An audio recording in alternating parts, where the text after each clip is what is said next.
Alright, today's episode on Tequila Forever. Forever Tequila. Gran Sociedad de los Altos. So check it out. This bad boy is coming at a number 1605. That's inulina y miel de agave. So I'm going to go ahead and pull this bad boy out of the box. I already got my cup served, by the way. Kind of let it open up a little bit. So as you can see, it's a little bit of a luxury bottle, right? They're claiming to be a luxury brand. Now, we'll talk about the price in just a minute. I'm gonna get that there. I'll make sure to take some pictures of the box and everything. That way you guys can check it out. So, the distillery is located in Capilla de Guadalupe, Jalisco. And a little bit about this tequila. This is a Joven. This combines an extra añejo with their blanco. So they're both blended together inside of a medium toast American oak barrel. So I believe the blend is 30% extra añejo and then 70% blanco. So yeah, like I said, they basically char the barrel and then they put them together. I'm guessing the used barrel. They didn't specify whether it was used or not, but they blend them together and they don't say for how long it's rested, after they're blended. They claim that everything they do, is artisanal. They use ancestral techniques like the Tahona, stone brick ovens. They use 8-year-old agaves. What I was gonna say about this brand? So I believe this was started by like some Mexican artists and some business owners. They turned to master distiller Yadira Hernandez to help him create this tequila. So I think this brand came out, I think, like in 2021, so it's fairly new. I have never seen this before. I have never heard of this brand before. And then I found it at some random grocery outlet. And I was like, fuck it, I'll pick it up. Now check this out. This tequila runs for $150. Guess how much I got it for? I don't know, $20? Like $50. So I'm like, $150 product, right? So I kind of just looked it up to try to get some pricing, and the lowest that I found it on the web was like $120. So I was like, all right, let's see if this tequila, really is a $150 product, But I'm keeping in mind too that, you get this nice little luxury bottle, the box and everything, right? It's a great presentation. Type of tequila that if you took to, like a party or something, right? Everybody's gonna be like, all amazed or whatever. But yeah, people don't really know much, right? So, anyways, premium Joven. This might be like the second Joven that I do a review on. Third, I don't remember. But let's go ahead and do this. And like I said, I'll go ahead and take some pictures and everything. You guys can check out that bottle. Now, if you guys are looking at it here, I don't know if you guys can tell or nothing because of the lighting, but this is actually crystal clear. So I read somewhere that this is filtered, just like they would do a cristalino, which I didn't really like that they did that. I think if it had just that little yellow tint or something, right, it's perfectly fine because, you get to see that blend of the extra añejo and the blanco together. But, I mean, whatever, right? That's how they want to do their products. That's all good. So let's go ahead and see what we get on the nose. But before I do that, I'm going to give this a little swirl. We're going to take a look at the oils right here, or the legs. So I'm looking at it here in the glass, and it's actually running down quite quickly. So I'm not going to say that it has really nice tears or nice legs. It's actually running down pretty quick. All right.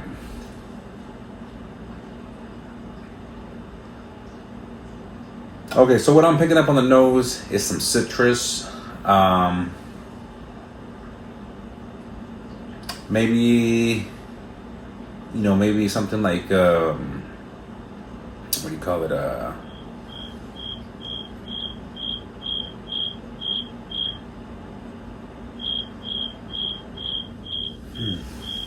Can't believe I forgot the name of the fruit.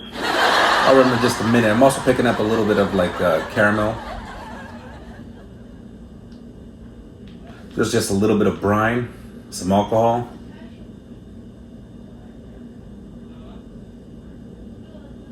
And minerals. Oh, there we go. Grapefruit. So that's like citrus. It's a little bit citrusy, right?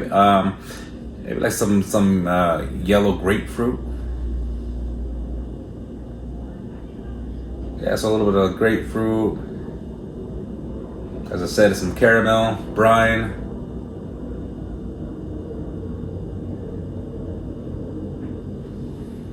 Maybe like some toasted nuts. But let's say that's not really like a complex tequila or anything like that. You know, it does smell a little bit sweet. The aromas on this, I'm gonna say that's all right. You know, not bad.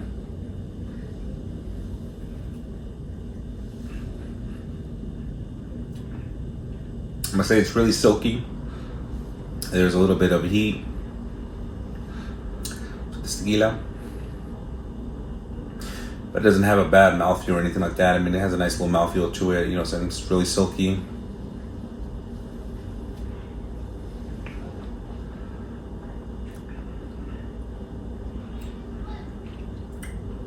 So the taste on this, when I'm picking up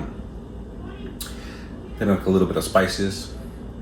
I do pick up those minerals. I'm getting like some burnt caramel. Let's see.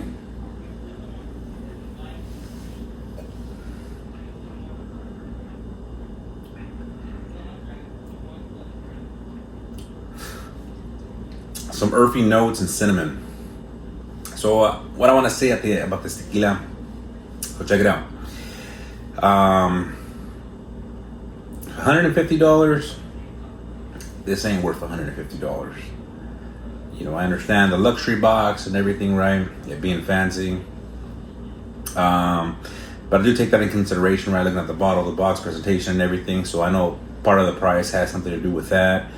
Also, you know, the blend of extra añejo, right? You're paying for that 30% of extra añejo también. So you know, I gotta take all that in consideration, right? Why it's such a high price. But $150. Yeah, hell no. I would not recommend this for $150. You know, this is probably something like I think Cristalino lovers will probably like.